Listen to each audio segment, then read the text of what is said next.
নমস্কার বন্ধুরা, লাবণী কিচেনের আবারও একটা নতুন রেসিপিতে আপনাদের সবাইকে স্বাগত। আজকের রেসিপিতে তৈরি করে দেখাবো খুবই মজাদার দুর্দান্ত স্বাদের একটি লোভনীয় ডেজার্ট আইটেম মিল্ক পুডিং। এই পুডিংটা এতটাই সুন্দর লাগে যে আপনারা যে কোনো অনুষ্ঠান বাড়িতে এটা তৈরি করে পরিবেশন করতে পারবেন। আবার চাইলে আপনারা এটা ফালুদার সাথেও কিন্তু তৈরি করে খেতে পারেন, বা সাবুদানার সাথে ডেজার্ট হিসাবেও খেতে পারেন, বা এমনিতেও এটা বাড়িতে তৈরি করেও খেতে পারেন।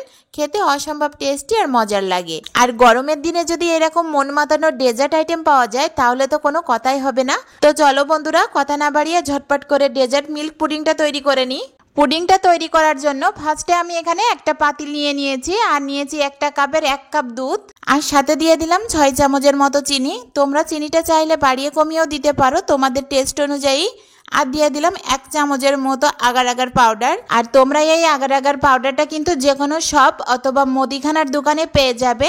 আর এই আগার আগার পাউডারটা তোমরা একটু যে কোনো ভালো ব্র্যান্ডের দেখে কেনার চেষ্টা করো, তাহলে পুডিংগুলো অনেক সুন্দর মতো সেট হবে।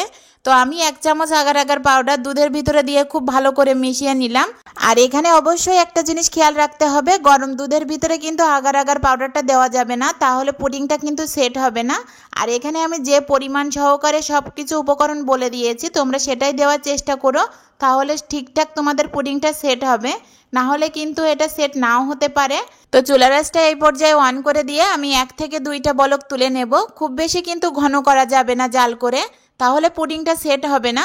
তো তোমরা হয়তো দেখতেই পাচ্ছ আমি কিন্তু এখানে দুধে 1 থেকে 2টো বলক তুলে নেওয়ার সাথে সাথেই চুলার আঁচটা অফ করে দিয়েছি।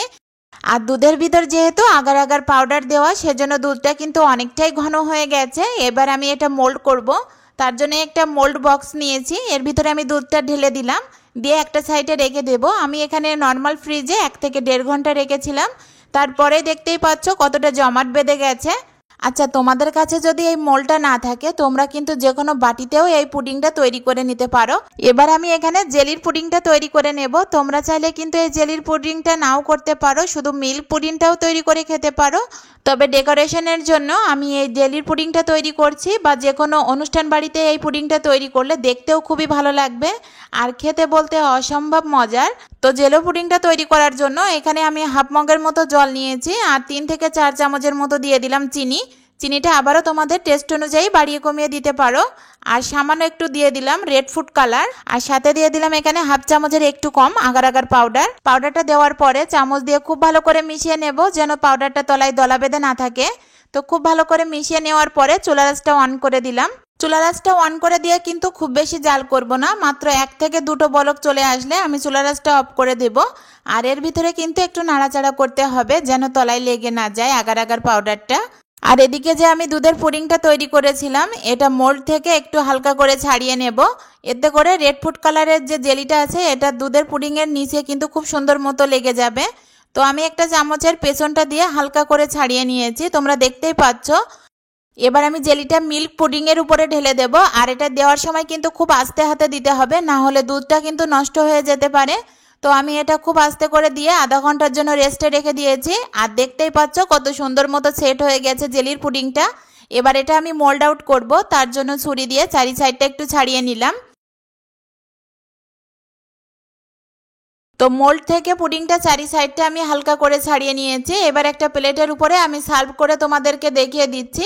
তো দেখতেই পাচ্ছ পুডিংটা কতটা সুন্দর হয়েছে। তবে মনে হচ্ছিল জেলি পুডিংটা আরও 1 থেকে 2 ঘন্টার বেশি করে রেখে দিলে পুডিংটা আরও সুন্দর করে সেট হতো। তারপরেও অনেক সুন্দর হয়েছে, তোমরা দেখতেই পাচ্ছ। আর এটা খেতে কিন্তু অসম্ভব মজার। এই মিল্ক পুডিংটা এতটাই সুন্দর হয় যে দেখে কারোরই ইচ্ছা করবে না যে এটা কেটে কেটে পরিবেশন করি, মনে হবে ডাইনিং টেবিলে অথবা যে কোনো শোপিস হিসেবে সাজিয়ে রাখি।